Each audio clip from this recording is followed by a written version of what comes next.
wabarakatuh.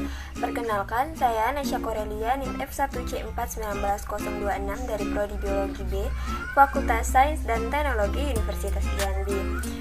Pada video kali ini saya akan menjelaskan tentang pengumpulan data taksonomi. Nah, taksonomi sendiri itu merupakan ilmu dasar di mana pendekatan dalam taksonomi ini meliputi dari morfologi, anatomi, kemudian kimia, sitologi, lalu ada isozim, dan yang terakhir itu dengan DNA.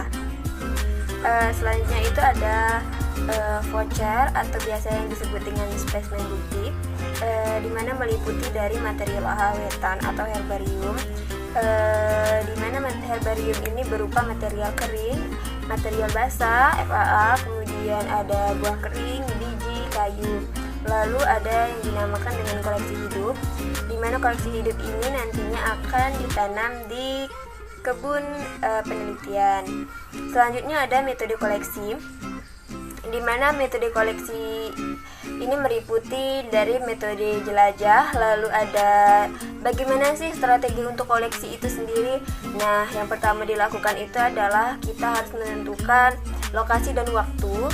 Kemudian kita harus mengurus perizinannya terlebih dahulu apabila kawasan itu merupakan kawasan konservasi. Kemudian kita harus menyiapkan bahan dan peralatan yang nantinya akan dibawa. Lalu untuk cara koleksinya sendiri itu kita harus menentukan lokasi dan waktu yang tadi saya sebutkan itu. Tujuannya untuk menghindari duplikasi penjelajahan atau duplikasi dari lokasi. Kemudian untuk mendapatkan spesimen yang berkualitas, dimana kan ada beberapa tumbuhan yang berbuah atau berbunganya itu dalam waktu yang musiman, tidak setiap hari. Kemudian kita harus melakukan penelusuran pustaka. Kemudian kita harus melakukan penelusuran material herbarium. Lalu kita harus mencari informasi dari PHKA. Lalu kita harus melakukan pengurusan izin. Nah, pengurusan izin yang pertama ini ada simaksi atau surat izin memasuki kawasan, di mana biasanya kawasan ini merupakan kawasan konservasi,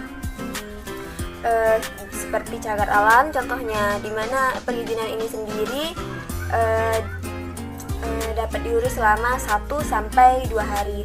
Lalu ada surat izin untuk pengambilan material, di mana melibatkan Menteri Kehutanan, dan surat izin ini memerlukan waktu yang lebih lama.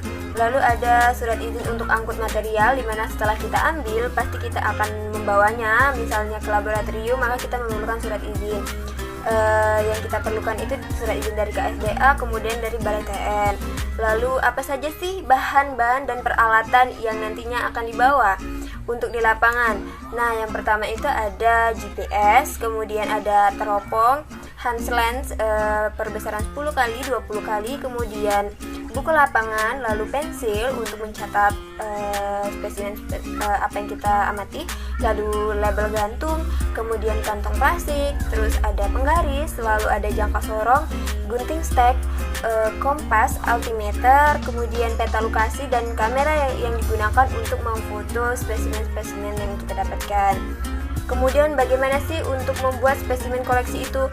Nah, yang kita perlukan itu adalah koran, kemudian alkohol 70% dengan perbandingan 9:1:1, lalu alkohol 96% dibanding dengan aquades, dibanding dengan gliseril itu dengan perbandingan 70:29:1. Nah, perbandingan ini digunakan apabila kita ingin mengumpulkan spesimen anggrek. Lalu bahan untuk membuat koleksi molekuler itu yang pertama adalah silika gel, kemudian kantong teh, plastik lab. Nah, bagaimana sih, mungkin teman-teman ada yang bertanya bagaimana cara koleksi tumbuhan tingkat tinggi atau yang biasa kita sebut dengan spermatophyta. Nah, untuk pengoleksiannya sendiri itu terbagi menjadi dua. Yang pertama itu adalah untuk gimnospermae, di mana gimnospermae ini berbiji terbuka atau calon biji atau ovulnya itu berkembang tidak di dalam bakal buah.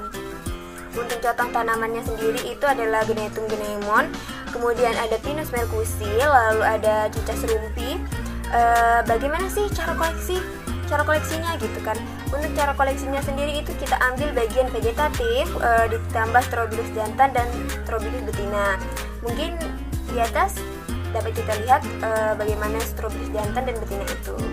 Lalu ada untuk tumbuhan Angiospermae sendiri, itu merupakan tumbuhan berbunga atau berbiji tertutup, di mana proses perkembangan calon biji itu dilindungi oleh lapisan bakal buah.